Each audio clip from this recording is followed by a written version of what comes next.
Shalom Bapak Ibu Saudara yang dikasih Tuhan, selamat hari Minggu, selamat di mana kasih karunia Tuhan sudah melimpah dalam hidup kita. Amin. Senang saya bisa bergabung, sudah bisa melihat Bapak Ibu Saudara dalam YouTube ini, di mana saya akan memberitakan firman Tuhan, sharing kebenaran firman Tuhan dalam kehidupan kita sehari-hari. Ya, biarlah kebenaran firman Tuhan ini terus menjadi berkat buat kehidupan kita. Sekali lagi, kiranya salam damai sejahtera Tuhan selalu melimpah dalam kehidupan kita sehari-hari. Firman Tuhan hari ini diambil dari 1 Korintus 15 ayat 10 dikatakan, "Tetapi kasih karunia Allah, aku ada sebagaimana aku ada sekarang, dan kasih karunia yang dianugerahkannya kepadaku tidak sia-sia. Sebaiknya aku telah bekerja lebih keras daripada mereka semua. Tetapi bukannya aku, tapi melainkan kasih karunia Allah yang menyertai aku. But by the grace of God, I am what I am." Jadi kita ada sampai hari ini semua atas kasih karunia Tuhan. Haleluya. Ya, apa sih itu pengertian tentang kasih karunia Tuhan? Ada berapa hal tentang kasih karunia Tuhan. Kasih karunia Tuhan, pengertian tentang kasih karunia Tuhan. Yang pertama adalah pemberian dari Allah Bapa kepada manusia, padahal manusia tidak pantas untuk menerimanya. Sekali lagi, kasih karunia adalah pemberian dari Allah Bapa di surga kepada manusia, padahal manusia tidak pantas untuk menerimanya. Luar biasa ya.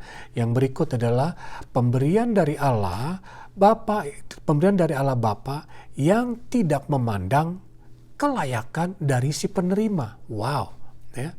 Jadi kasih karunia itu adalah anugerah Tuhan, pemberian Tuhan yang tidak memandang kelayakan yang menerimanya. Kita yang menerimanya, Tuhan tidak memandang kita, apa yang kita sudah lakukan.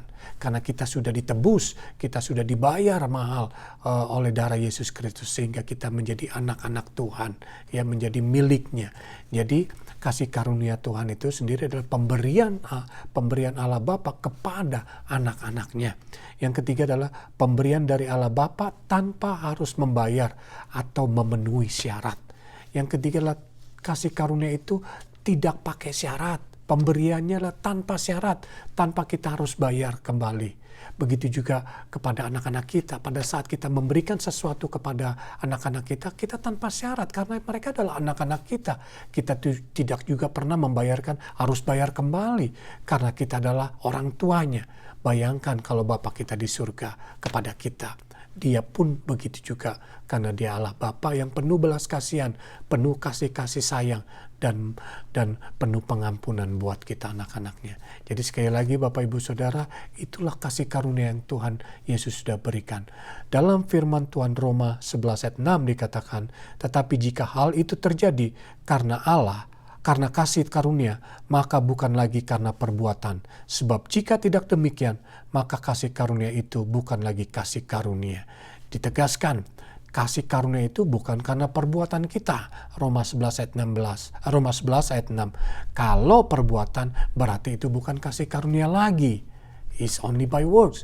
Tapi kalau kasih karunia is without works, tanpa perbuatan. Yang kedua, kasih karunia itu adalah karena kehendak Allah sendiri. Roma 9 ayat 14 sampai 18. Roma 9 ayat 14 sampai 18 dikatakan, jika demikian, apakah yang hendak kita katakan? Apakah kita Allah tidak adil? Mustahil. Sebab Ia berfirman kepada Musa, "Aku akan menaruh belas kasihan kepada siapa yang aku akan taruh belas kasihan. Dan aku akan menaruh murah hati kepada siapa yang aku mau bermurah hati." Jadi hal itu tidak tergantung kepada kehendak orang atau usaha orang. Lihat, jadi hal itu tidak tergantung kepada kehendak orang atau usaha orang, tetapi kepada kemurahan hati Allah. Sebab kitab suci berkata kepada Firaun, "Itulah sebabnya aku membangkitkan engkau, yaitu supaya aku memperlihatkan kuasaku di dalam engkau, dan supaya namaku dimasyhurkan di seluruh bumi." Jadi, Ia menaruh belas kasihan kepada siapa yang Dia kehendakinya, dan Ia menegarkan hati siapa yang dikehendakinya. Jadi dengan kata lain, kasih karunia Tuhan itu dari kehendak hati Bapa sendiri, dari kasih karunia Tuhan Yesus sendiri. Bukan dari usaha kita, bukan kehendak kita. Jadi jangan salah mengerti tentang kasih karunia Tuhan ya. Jadi pada saat kita umur panjang, pada saat kita diberikan kesehatan, pada saat kita diberkati, pada saat kita dilindungi, itu semua karena kehendak Dia. Bukan karena kita memaksa Dia. Tidak, itu semua karena kasih karunia Tuhan. Sehingga, jadi jangan salah punya pikiran yang salah kalau ada anak-anak Tuhan umurnya tidak panjang bukan karena tidak mendapatkan kasih karunia. Tidak, karena Tuhan mengendaki dia dipanggil early, dipanggil mati muda, dengan kata lain, itu kehendak Dia. Kalau ada orang yang dikasih umur panjang, itu juga kehendak Dia. Jadi tidak ada orang membanggakan diri dengan usaha sendiri. Kalau ada orang diberkati, itu juga karena kehendak Dia. Kalau ada orang lagi kena susah, itu juga diizinkan Tuhan. Anak-anak Tuhan juga mengalami penderitaan. Jadi bukan karena usaha atau mau kita. Semua itu tergantung dari kehendak Bapa di surga. Seperti firman Tuhan katakan tadi di Roma 9 ayat 14 sampai 18. Jadi ingat Bapak Ibu Saudara, kasih karunia Tuhan itu lebih cukup daripada segala-galanya. Jadi yang kita harus lakukan adalah mempercayai Dia. Tinggallah Dia di dalam kasih karunia. Firman Tuhan menegaskan buat kita untuk bisa mendapatkan kasih karunia. Ibrani 4-16. Jangan sungkan-sungkan, jangan malu datang kepada Allah. Sebab itu marilah kita dengan penuh keberanian menghampiri tata kasih karunia, supaya kita menerima rahmat dan menemukan kasih karunia untuk mendapatkan pertolongan kita pada waktunya. Lihat, mendapatkan pertolongan tepat pada waktunya. It's not about my time, it's not about my will, it's not about ini loh Tuhan harus lakukan sekarang. It's about His time, His will, His choice. Jadi Bapak Ibu Saudara, kita jangan malu untuk datang ke dalam hadirat Tuhan, dalam kasih karunia Tuhan. Ya, Dia tahu siapa kita. Kita dibuat dari debu dan tanah. Banyak kesalahan, banyak kekurangan. Jangan kita ditipu oleh iblis bahwa kita tidak layak menerima kelimpahan berkat-berkat Tuhan. Oh, kita layak terima semua. Kalau iblis katakan itu, kita katakan balik. Iblis, lihat salib Yesus. Karena Yesus sudah membayar segala dosa-dosa kita. Yesus sudah mengalahkan iblis. Dan kita sudah ditebus menjadi miliknya Yesus Kristus. Jadi sekali lagi Bapak Ibu Saudara, jangan malu untuk datang ke dalam hadiratnya kasih karunia. Yang kedua, tetaplah kuat dalam anugerahnya. 2 Timotius 2 ayat 1 dikatakan, Timotius anakku, hendaklah engkau menjadi kuat oleh rahmat yang diberikan kepada kita. Karena kita telah bersatu dengan Kristus Yesus. Paulus ingin katakan kepada anak rohaninya, tetap kuat Timotius di dalam menghadapi segala pencobaan, masalah ataupun tekanan-tekanan mengenai iman kita, tetap kuat di dalam kasih karunia Tuhan. Begitu juga buat kita, tetap kuat kepada janji-janji Tuhan, firman-firman Tuhan. Stand still in His word. Yang ketiga adalah access by faith. Untuk dapat menerima segala yang Tuhan sudah siapkan only by faith. Not by works, not doing something, tambah-tambahkan something. Only by faith. Roma 5 ayat 2 dikatakan, oleh Dia kita juga beroleh jalan masuk oleh iman kepada kasih karunia ini. Di dalam kasih karunia kita berdiri dan kita bermegah dalam pengharapan akan menerima kemuliaan Allah. Jadi sekali lagi, only by faith, access by faith, kita bisa memperoleh jalan masuk kepada kasih karunia.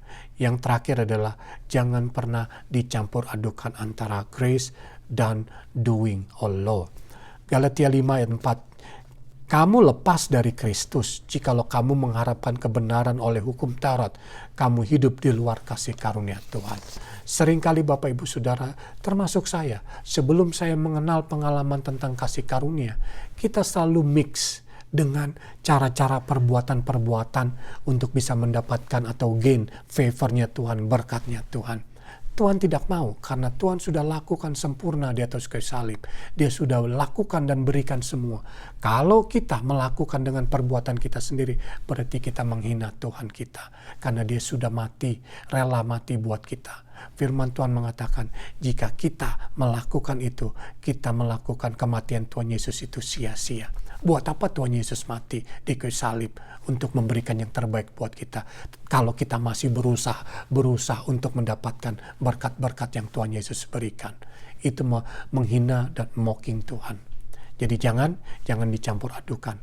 Karena firman Tuhan mau supaya kita by grace alone, kita mendapatkan kehidupan, mendapatkan kesehatan, mendapatkan berkat-berkat, doa-doa kita dijawab.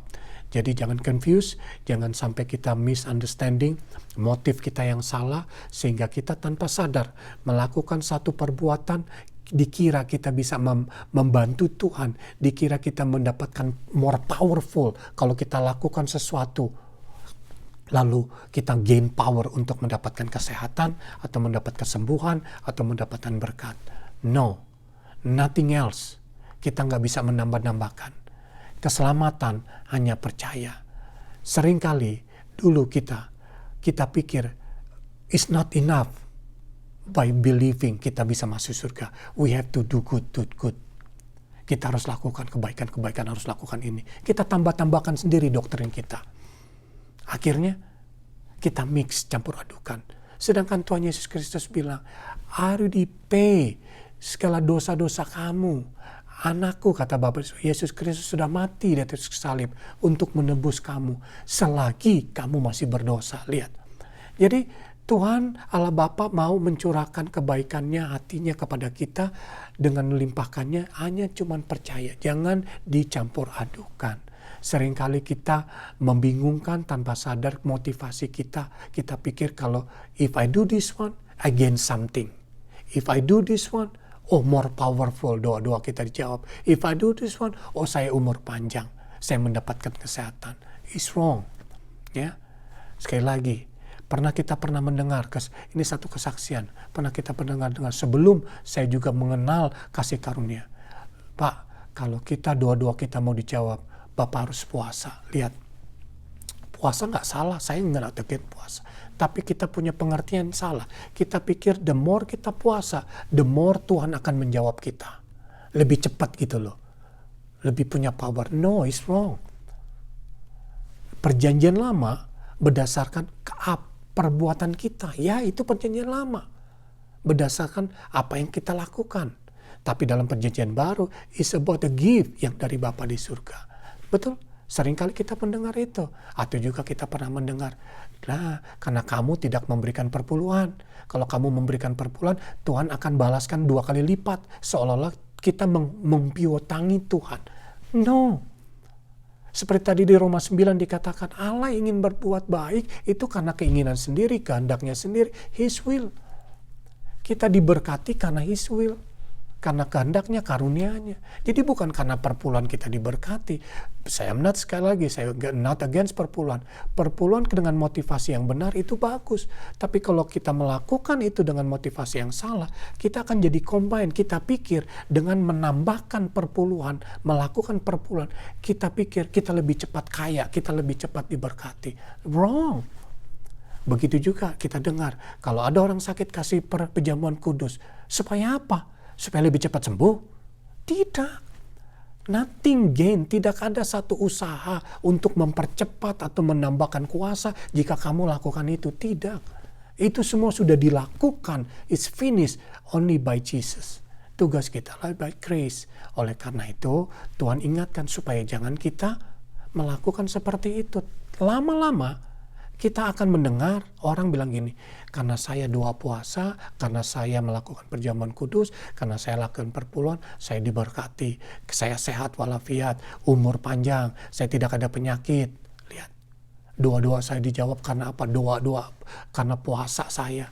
Yang kita dengar, puasa yang kita dengar, perpuluhan yang kita dengar, perjamuan kudus. It's not about His grace. Kita combine itu semua. Kita pikir more access. No.